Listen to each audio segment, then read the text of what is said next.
Hi, dear friends. Some words of Torah for Parshat Vayeshev and Shabbat Chanukah. In a heated exchange this past Tuesday, the U.S. Congress asked 3 university presidents to answer questions about anti-Semitism on their campuses and why their Jewish students claim that they are harassed and unsafe. The one line of questioning that I think is emblematic of the absolutely deplorable state of our universities is the exchange between University of Pennsylvania President Liz McGill and Member of Congress Elise Stefanik from New York.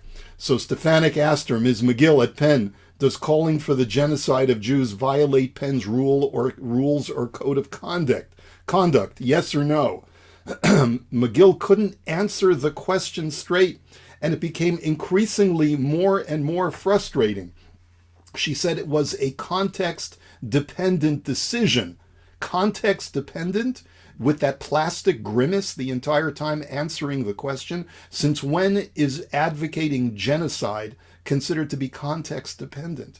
This is not the first time that universities have defended anti-Semitic behavior. Certainly Jews were banned from all higher education in medieval times, but it's been true in the 20th century as well, as has been confirmed to me by one of the members of our congregation. Canadian universities was rife with anti-Semitism in the early 20th century. Some universities restricted Jewish admission. Jews were banned from many fraternities and sororities, and many Jewish medical students were unable to find placements in Canada after graduation. McGill University, for example, imposed strict maximum quotas on Jewish students starting in 1920. Before those quotas, Jewish students represented 25% of art students and 40% of law students.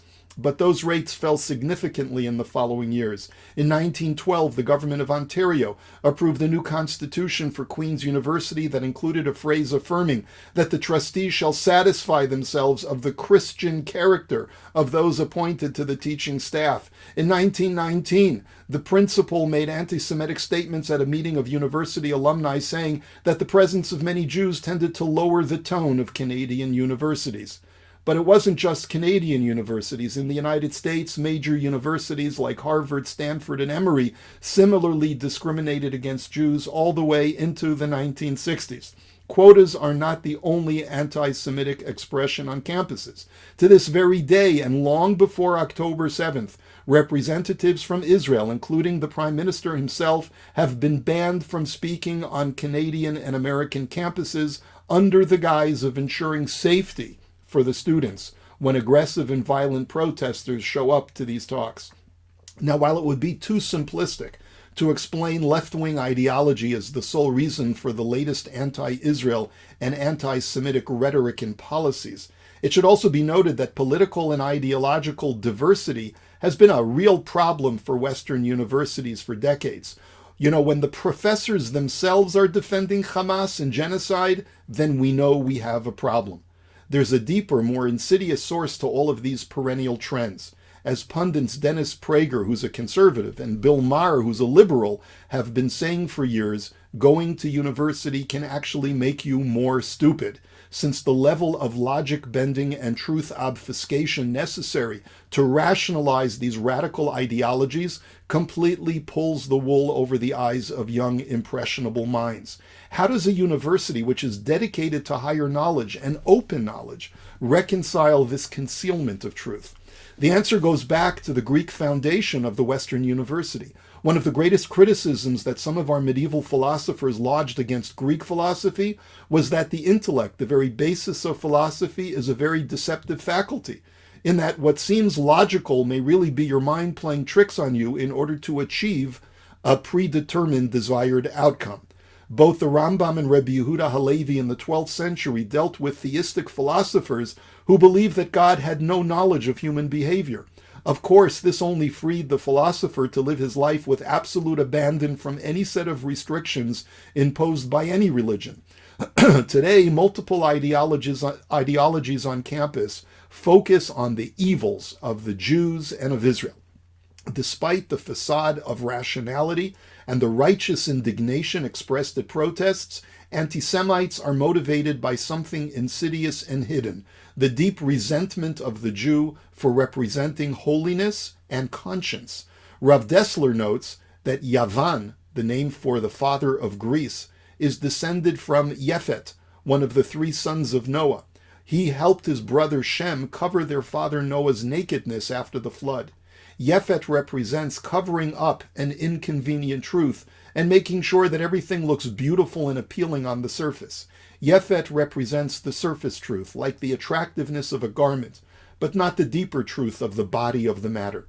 This was Greece's effort in the story of Chanukah, lahashkicham toratecha ulaha'avira mechukei ritzonecha, to use beguiling logical arguments to pull the Jewish people away from the depths of their Torah and heritage. It may have succeeded with a minority of Jews, just as we see Jews today siding with our enemies on campus and in Gaza.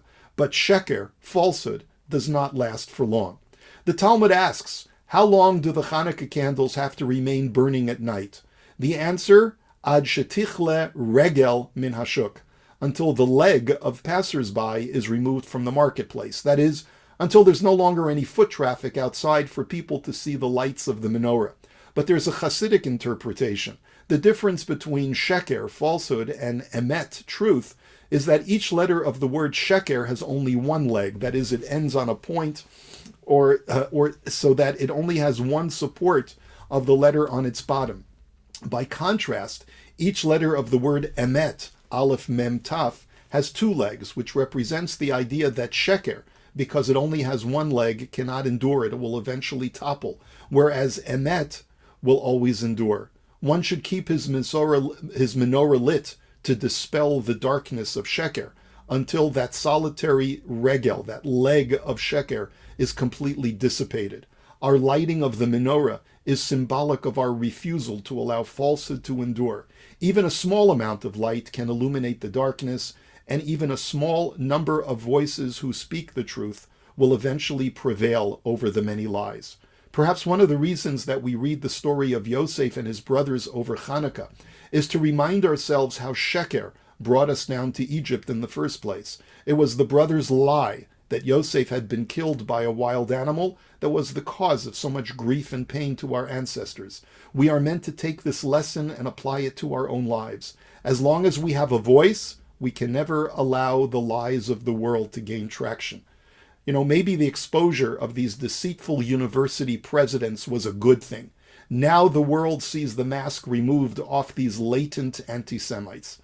Let us hope that the world will continue to seek the light of the Jewish people until we reach the ultimate light of redemption, dear friends. May we see it b'mheira b'yameinu, amen. Let's pray continuously for the welfare of our brethren in Israel, for the hostages, for the chayalim. And here's wishing you a Shabbat Shalom, a beautiful Shabbos. Freilich in Chanukah, Chanukah Sameach.